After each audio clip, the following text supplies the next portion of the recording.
انہیں قتال کر دوں؟ حکام ہے ان کو زندہ رکھنا۔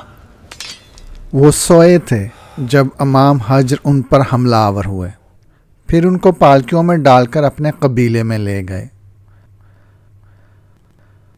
وہاں ایک خوبصورت لڑکی نے لیو کو آ کر ہونٹوں پر بوسہ دیا۔ جواب میں لیو نے بھی بوسہ دیا، لیکن لیو یہ نہ جانتا تھا کہ اس رسم کا مطلب کیا ہے۔ یہ سب اور بہت کچھ جانیے اس کہانی میں۔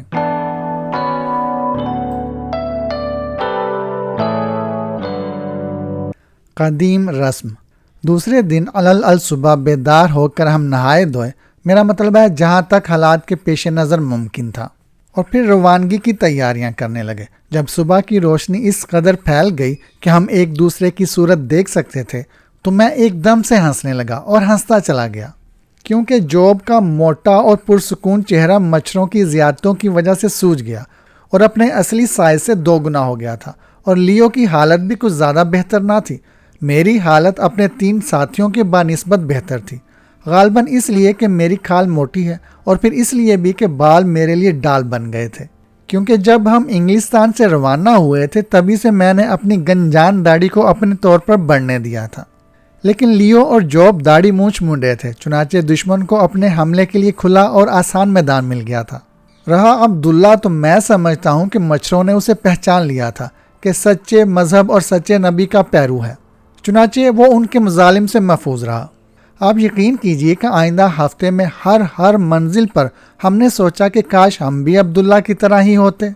جب ہم اپنے سوجے ہوئے ہونٹوں کے باوجود جیب بھر کر ہنس چکے تو اس وقت دن کی روشنی پھیل چکی تھی، اور سمندر کی طرف سے بہتی ہوئی صبح کی ہوا گاڑے اور گٹا ٹوپ کوہر میں نالیاں سی بنا رہی تھی۔ ہم نے بادبان کھول دیا اور دونوں مردہ شیروں اور مگرمچھ کی لاشوں کا معائنہ کرنے کے بعد کشتی میں سوار ہو گئے۔ ہمارے پاس مناسب اوزار نہ تھے کہ ہم تینوں جانوروں کی کھال اتار کر اپنے ساتھ لے جاتے۔ صبح کی ہوا کے جھونکوں کے سہارے ہماری کشتی قلعہ آب یا تالاب عبور کر گئی، اور اب ہم ایک بار پھر بہاؤ کے خلاف جا رہے تھے۔ دوپہر کے وقت حسب دستور ہوا بند ہو گئی۔ خوش قسمتی سے ہمیں کنارے پر پڑاؤ ڈالنے کے لیے مناسب اور خشک جگہ مل گئی۔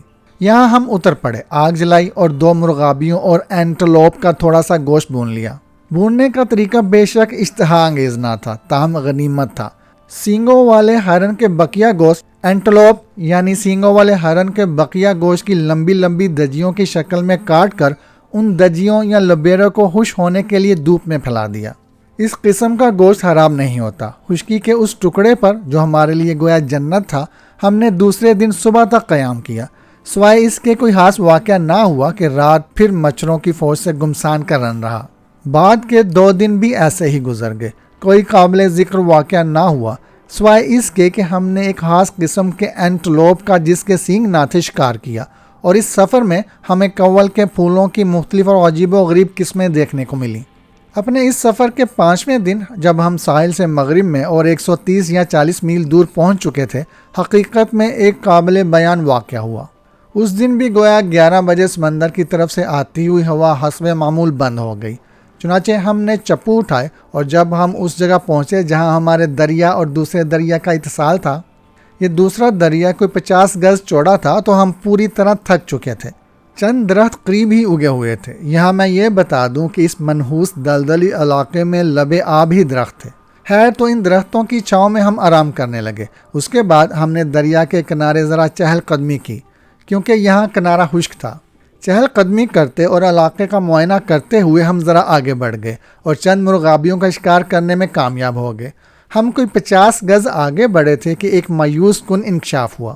جہاں ہم اترے تھے وہاں سے کوئی 100 گز تک تو ہم اپنی کشتی میں سفر کر سکتے تھے، لیکن 200 گز کے بعد ہماری اس بحری یا کشتی کے سفر کی آخری منزل تھی، کیونکہ سامنے اتھلے پانی کے کھڈوں اور دلدلی کناروں کا لامتناہی سلسلہ چلا گیا تھا، جہاں ہماری ویل بوٹ تیر ہی نہ سکتی تھی، کیونکہ یہاں پانی صرف 6 انچ گہرا تھا اور پھر دلدل کی تہ پتہ نہیں کتنی گہری تھی۔ اس طرف سے پلٹ کر ہم دوسرے دریا کے کنارے کنارے چل پڑے، اور بہت جلد یہ حیرت انگیز انکشاف ہوا کہ جسے ہم دریا سمجھ رہے ہیں وہ دراصل ایک بڑی نہر تھی، بالکل ایسی ہی جیسی زنجیبار کے ساحل پر دریائے تانا کو دریائے اوزی سے ملاتی ہے، اور اس طرح کے جہاز کا تانا میں داخل ہو کر اس نہر کے ذریعے اوزی میں اور پھر اسے عبور کر کے سمندر میں پہنچ جاتے ہیں۔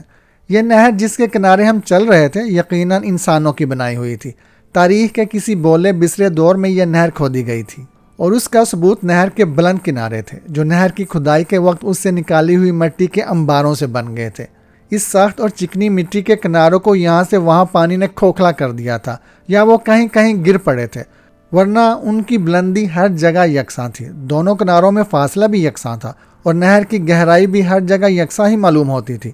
اس نہر میں یا تو بہاؤ تھا ہی نہیں، یا اگر تھا تو نہ ہونے کے برابر تھا۔ نتیجہ اس کا یہ ہوا تھا کہ نہر کی سطح کائی اور آبی بیلوں سے ڈھکی ہوئی تھی، اور اس نیلی اور بججی چادر میں یہاں وہاں بے شمار آبی نالیاں سی تھیں۔ یقیناً یہ راستے آبی پرندوں اور آبی کیڑوں مکوڑوں کی آمد رفت سے پیدا ہو گئے تھے۔ اب یہ تو صاف بات ہے کہ ہم جس دریا سے آئے تھے اس کی راہ اب آگے نہ بڑھ سکتے تھے۔ چنانچہ اب یہ بات بھی صاف تھی کہ یا تو ہمیں اس نہر میں آگے بڑھنا اور کسی انجانی اور شدید خوفناک منزل تک جانا تھا، یا پھر یہیں سے لوٹ جانا تھا۔ ظاہر ہے کہ ہم جہاں تھے وہیں نہ ٹھہر سکتے تھے کہ تیز دھوپ اور مچھر ہمارا خاتمہ کر دیتے، یا پھر ان دلدلوں کا جان لیوا بخار ہمیں آ دبوچ لے۔ ہم اس نہر میں سفر جاری رکھیں گے، میں نے کہا۔ میرے اس فیصلے کو میرے ساتھیوں نے مختلف طریقوں سے قبول کیا۔ لیو نے یوں جیسے کہ یہ کوئی لطیفہ ہو، جوب نے احتراماً نہ کہ گن کے ساتھ، اور عبداللہ نے اس طرح کہ پہلے اس نے اللہ کہا، پھر رسول عربی پر درود بھیجا، اور آخر میں کافروں اور ان کے سفر کے طریقوں پر لعنت بھیجی۔ سورج ڈل گیا تھا، ہماری کشتی اس نہر میں داخل ہو رہی تھی۔ چونکہ ہمارے پاس کرنے کو کوئی کام نہ تھا، اور پھر سمندر کی طرف سے آنے والی ہواؤں کے سہارے کی بھی اب امید نہ تھی، اس لیے ہم چل پڑے تھے۔ ابتدائی 1-1.5 گھنٹوں میں تو ہم کشتی دھکیلتے رہے، حالانکہ اس میں کافی زور لگانا پڑ رہا تھا، لیکن اس کے بعد آبی بیلوں کا جال اتنا گنجان اور موٹا ہو گیا کہ کشتی کھیلنا ممکن نہ رہا۔ چنانچہ اب ہم صدیوں پرانا طریقہ آزمانے پر مجبور تھے، یعنی لمبے لمبے بانسوں کے ایک سرے کنارے پر اور دوسرے سرے اپنے شانے پر رکھ کر کشتی کو آگے دھکیلنے کا طریقہ۔ یہ کام بے حد تھکا دینے والا تھا، لیکن یہاں بانس میسر نہ تھے، چنانچہ ہم میں سے ہر ایک کو باری باری کنارے پر اتر کر اور کشتی کا رسہ پکڑ کر آگے چلنا اور خود کشتی کو پیچھے کھینچنا تھا۔ ظاہر ہے کہ یہ کام اور بھی زیادہ تھکا دینے والا تھا، لیکن ہم مجبور تھے۔ چنانچہ پورے 2 گھنٹوں تک جوب، عبداللہ اور میں کشتی کو یوں آگے کھینچتے رہے، اور لیو کشتی میں بیٹھا عبداللہ کی تلوار سے آبی بیلیں کاٹ کاٹ کر انہیں دور ہٹاتا اور راستہ نسبتاً صاف کرتا رہا۔ اندھیرا اترا تو ہم سستانے کے لیے ٹھہر گئے، اور مچھر ہم سے مشورہ کرنے جھنڈ در جھنڈ آ گئے۔ آدھی رات کے وقت رات کی ٹھنڈک سے فائدہ اٹھا کر ہم پھر چل پڑے۔ صبح کے وقت ہم نے 3 گھنٹوں کے لیے پھر قیام کر دیا، اور 3 گھنٹوں بعد پھر جٹ گئے۔ دفعتاً طوفان باد و بارہ ٹوٹ پڑا، اور بعد کے 6 گھنٹے ہمارے بڑے تکلیف دہ اور سچ مچ پانی میں گزرے۔ میں سمجھتا ہوں کہ بعد کے 4 دنوں کے سفر کی تفصیلات بیان کرنے کی کوئی ضرورت نہیں، چنانچہ صرف یہ کہہ دینا کافی ہوگا کہ ایسے سخت اور تکلیف دہ دنوں کا تجربہ مجھے پہلے کبھی نہ ہوا تھا۔ دھوپ، حبس، کوہر، مشقت، مچھر، اور ان 4 دنوں میں ہم دلدلوں کے بے حد مخیب حصوں کے درمیان سے گزرے۔ یہ دلدلیں دونوں طرف افق تک پھیلتی چلی گئی تھیں۔ اب سوال یہ پیدا ہوتا ہے کہ ہم دلدلی بہار سے کس طرح بچ گئے؟ میرے خیال میں اس کی چند خاص وجوہات تھیں۔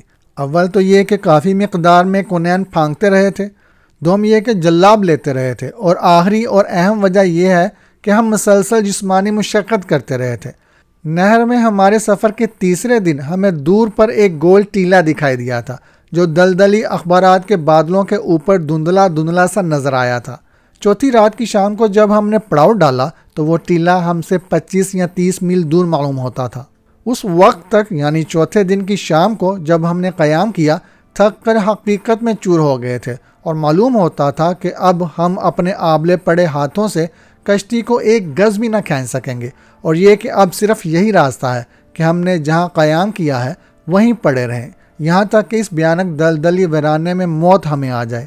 بڑی خوفناک اور مایوس کن صورتحال تھی، ایسی جس سے کبھی کسی مہذب انسان کا سابقہ نہ پڑا ہو۔ جب میں نے پھوڑے کی طرح درد کرتے ہوئے جسم کو کشتی میں ڈالا اور سونے کے لیے لیٹا تو دل ہی دل میں اپنی حماقت پر اپنے آپ کو کوس رہا تھا کہ خامخواہ اس احمقانہ مہم پر چلا آیا جس کا انجام اس گمنام اور دلدلی خطے میں میری موت پر ہونا تھا۔ مجھے اچھی طرح سے یاد ہے کہ جب میرے پپوٹے بوجھل ہو کر بند ہو رہے تھے تو میں سوچ رہا تھا کہ آج سے 3-4 مہینوں کے بعد کشتی اور اس کے بدنصیب مسافروں کا منظر کیسا ہوگا۔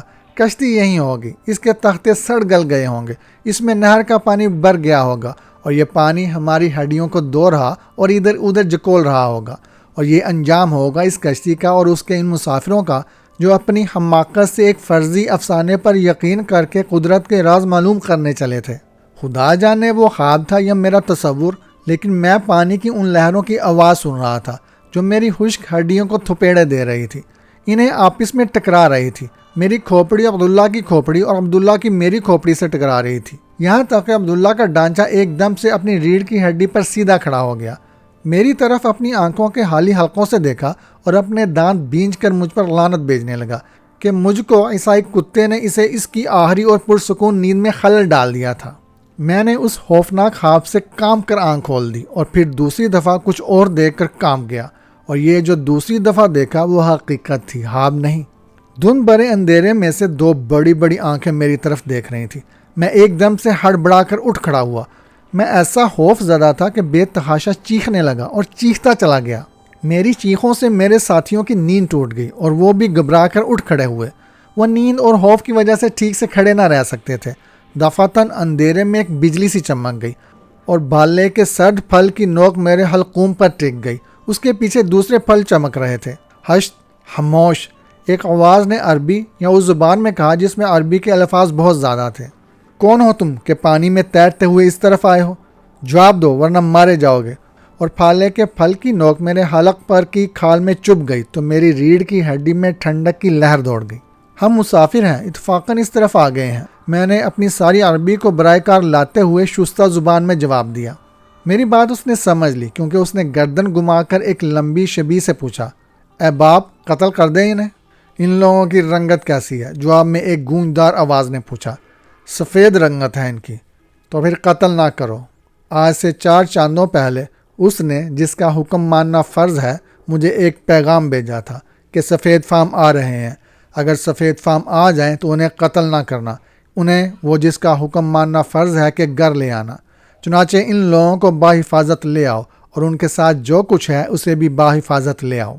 چلو، اس شخص نے پھالے کی نوک میرے حلق پر سے ہٹا لی اور مجھے کچھ گھسیٹتے اور کچھ کھینچتے ہوئے کہا۔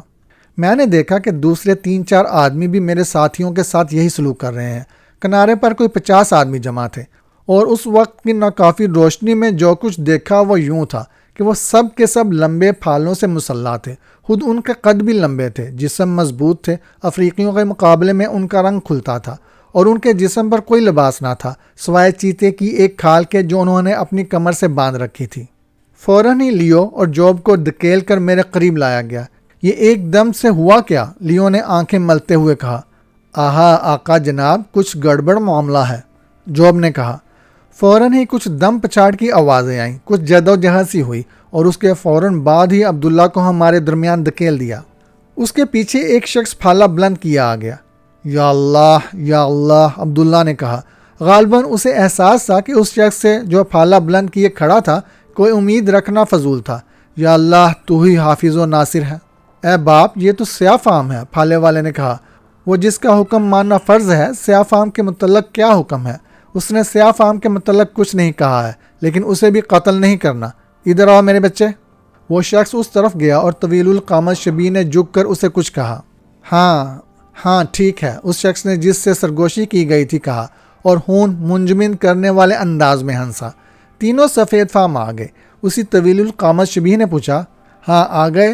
تو پھر وہ لے آؤ جو ان کے لیے تیار کیا گیا، اور اس چیز میں سے جو تیرتی ہیں تم جتنی چیزیں اٹھا سکتے ہو اٹھا لو۔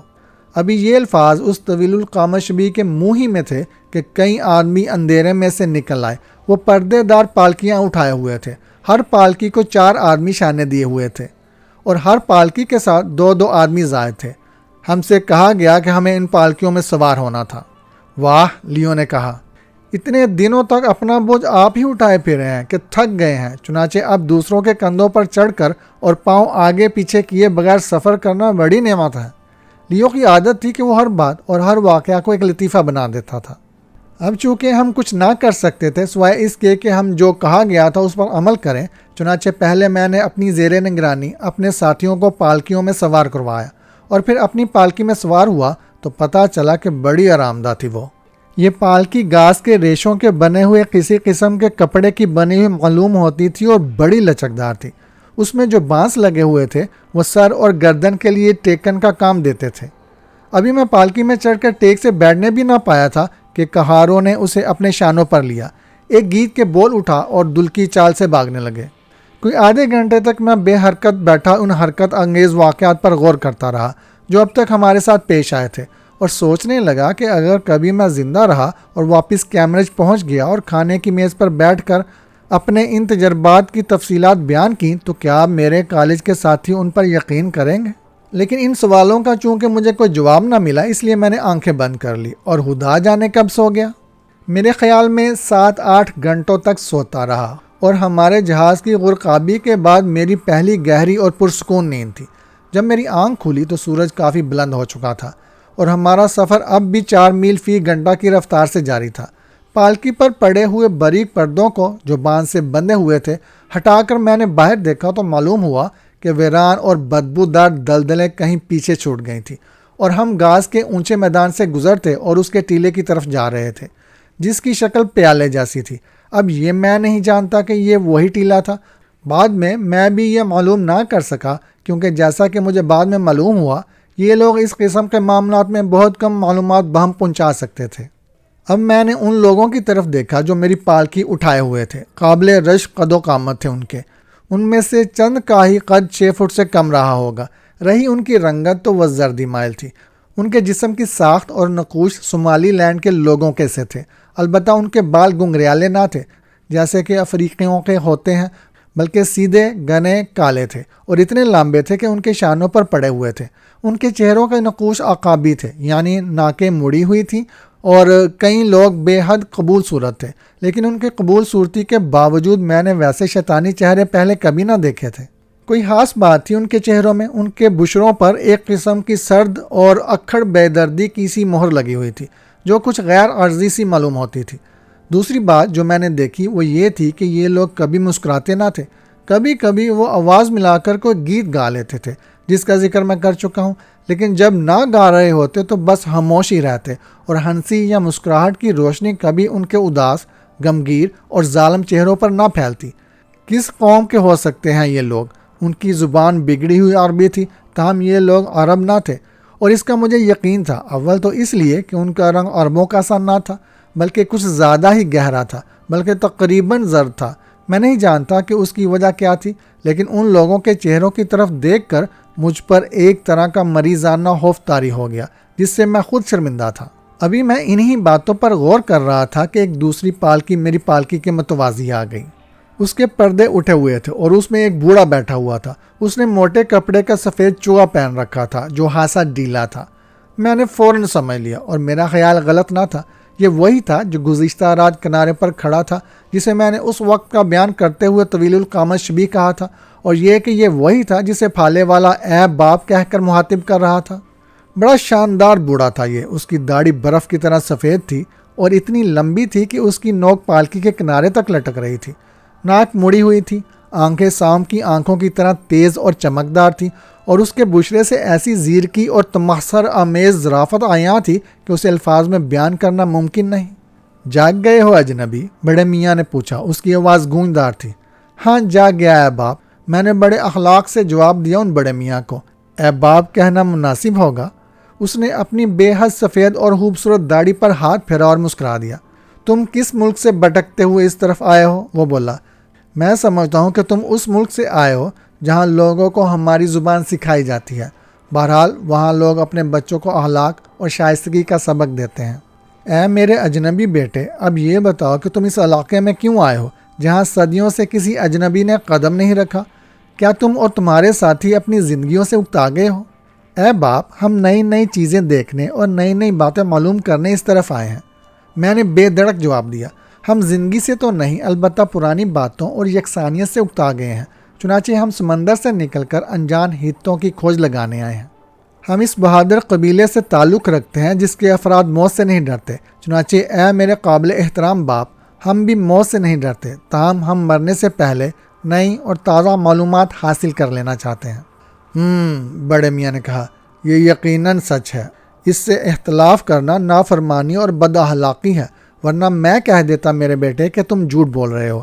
بہرحال وہ جس کا حکم ماننا فرض ہے کون ہے؟ میں نے بڑے اشتیاق سے پوچھا۔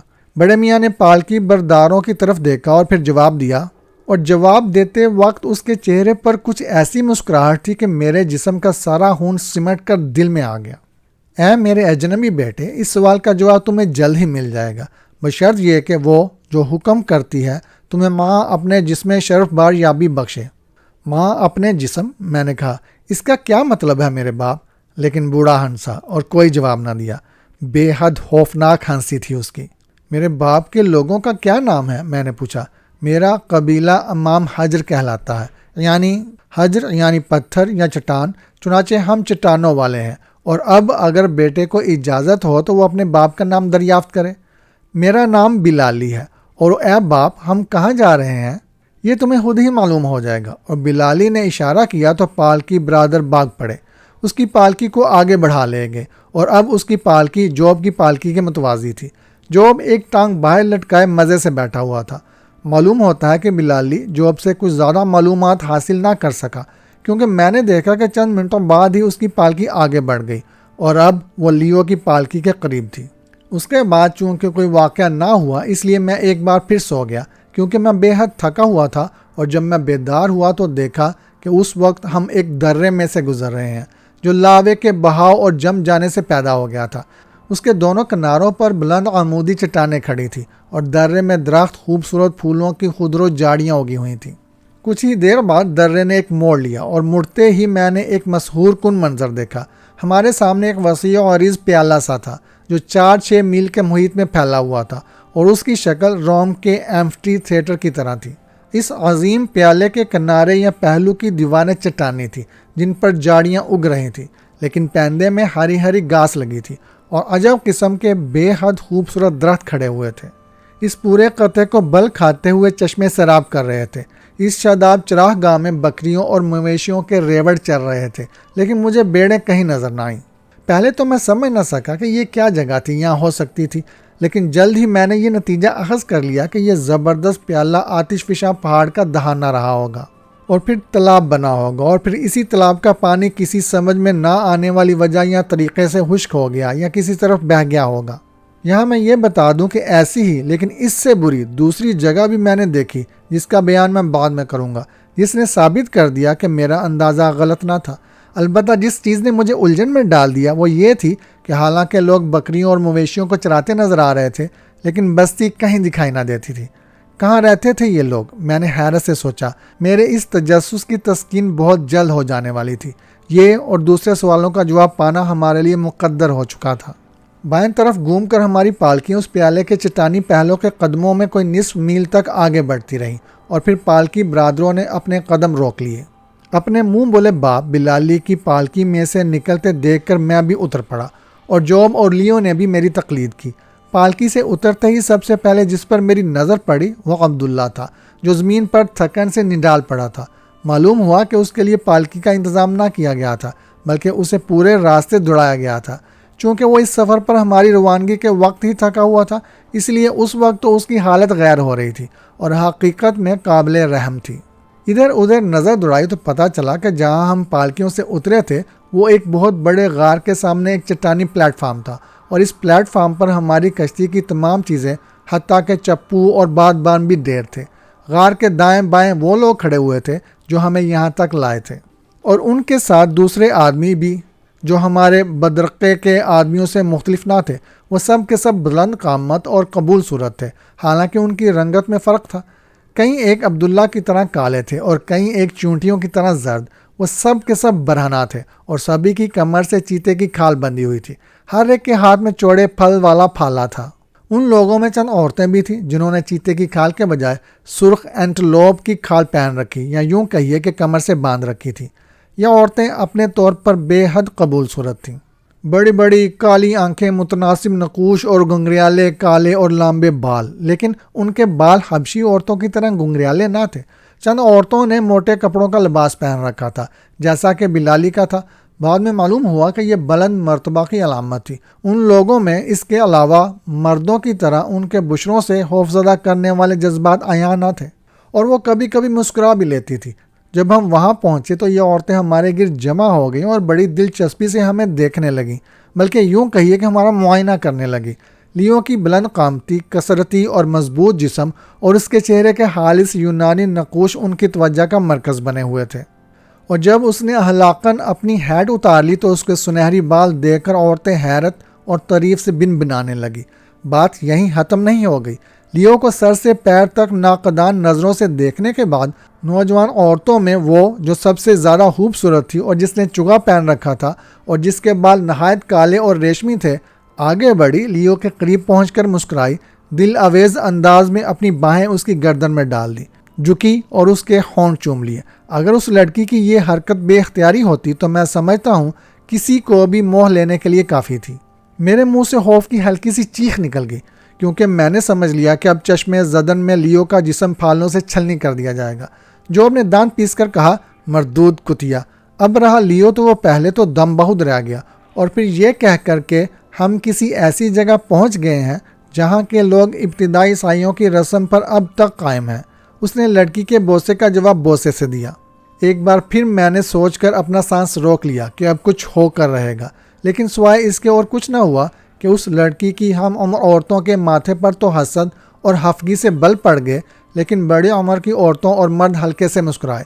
لیکن بعد میں جب ان لوگوں کی رسومات سے واقف ہوئے تو یہ معمہ حل ہو گیا۔ معلوم ہوا کہ افریقہ کے دوسرے وحشی قبائل کے برخلاف امام حجر قبیلے کی عورتوں کو مردوں کے برابر ہی حقوق حاصل تھے، اور وہ کسی بھی رشتے یا قرابت سے مردوں سے بندھی ہوئی نہ تھی۔ آپ ہی مرضی کی مالک تھی، اور ان کی نسل مردوں سے نہیں بلکہ عورتوں سے چلتی تھی۔ آپ اس کے غلط معنی نہ لیں، میرا مطلب صرف اتنا ہے کہ جس طرح ہمارے یہاں بچہ اپنے باپ سے پہچانا جاتا ہے اور باپ ہی کا خاندانی نام اختیار کرتا ہے، اسی طرح امام حجر میں بچہ ماں کے نام اور خاندان سے پہچانا جاتا ہے، اور ماں کا درجہ ہی جو اسے قبیلے میں حاصل ہوتا ہے حاصل کرتا ہے۔ یہ معاملہ لڑکیوں کے ساتھ تھا۔ چنانچہ لڑکی اپنے باپ کے بجائے اپنی ماں کے شجرہ نسب پر فخر کرتی تھی، اور کبھی کبھی مرد کو، پھر وہ کتنا ہی بلند مرتبہ کیوں نہ ہو، اپنا باپ نہ کہتی تھی اور نہ تسلیم ہی کرتی تھی، حتیٰ کہ اس مرد کو بھی نہیں جو اس کی ماں کا شوہر اور حقیقت میں اس کا باپ ہوتا۔ چنانچہ ہر قبیلے کا صرف ایک مرد جد ہوتا تھا جو گردنی یا باپ کہلاتا تھا، اور یہ شخص قبیلے کا منتخب شدہ سردار اور حکمراں ہوتا تھا۔ مثلا بوڑھا بلالی اس گھرانے کا، جیسا کہ وہ لوگ قبیلے کو کہتے تھے، باپ تھا، اور جو عورتوں، مردوں اور بچوں کو ملا کر 7,000 نفوس پر مشتمل تھا۔ چنانچہ اس گھرانے کا صرف ایک باپ بلالی تھا، اور کسی اور کو باپ نہ کہا جا سکتا تھا۔ اگر کسی لڑکی کو کوئی مرد پسند آ جاتا تو وہ اسے اپنا محبوب بنانا چاہتی تو اس کا اظہار اس طرح کرتی کہ سب کے سامنے آگے بڑھ کر اس مرد کی گردن میں باہیں ڈال دیتی اور اس کے ہونٹ چوم لیتی، جیسا کہ اس لڑکی نے جس کا نام استین تھا لیو کے ساتھ کیا تھا۔ اب اگر مرد بھی جواب میں اس کا بوسہ لیتا تو یہ ثبوت ہوتا اس بات کا کہ اس نے اس کو پسند کر لیا، اور دونوں کی یہ محبوبیت اس وقت تک جاری رہتی جب تک کہ ان دونوں میں سے کوئی ایک اکتا نہ جاتا۔ یہاں میں یہ بتا دینا ضروری سمجھتا ہوں کہ خلاف ان لوگوں میں شوہروں کا تبادلہ بہت کم ہوتا تھا، اور اس وجہ سے ان لوگوں میں کوئی جھگڑا بھی نہ ہوتا تھا، جیسی کہ توقع کی جا سکتی ہے۔ جب کوئی عورت اپنے شوہر کو چھوڑ کر دوسرے مرد کی ہو جاتی تو اس کا پہلا شوہر اس بات کو اس طرح قبول کر لیتا جس طرح کہ ہم انکم ٹیکس یا ہمارے یہاں کے شادی کے قوانین کو قبول کر لیتے ہیں۔ اس عورت کے پہلے اور دوسرے شوہر میں کبھی جھگڑا نہ ہوتا۔ اگر وہ دوست ہوتے تو اس کے بعد بھی دوست ہی بنے رہتے۔ بہرحال امام حجر میں سرعام لڑکی اور لڑکے میں بوسے کے تبادلے کی رسم وہی رسم تھی جو ہمارے یہاں شادی کی رسم ہوتی ہے، یعنی اس کے بعد لڑکا اور لڑکی ایک دوسرے کے ہو جاتے تھے۔ یہ ہم اس وقت نہ جانتے تھے جب اس تین نے آگے بڑھ کر لیو کے ہونٹ چومے تھے اور لیو نے بھی اس کا جواب دیا تھا۔ یہ کہانی ابھی جاری ہے۔ یہ کہانی آپ کو کیسی لگی کمنٹ میں ضرور بتائیے گا، اور کہانی پسند آئے تو لائک ضرور کیجیے گا۔ ہمارے چینل کو سبسکرائب کر دیں۔ شکریہ۔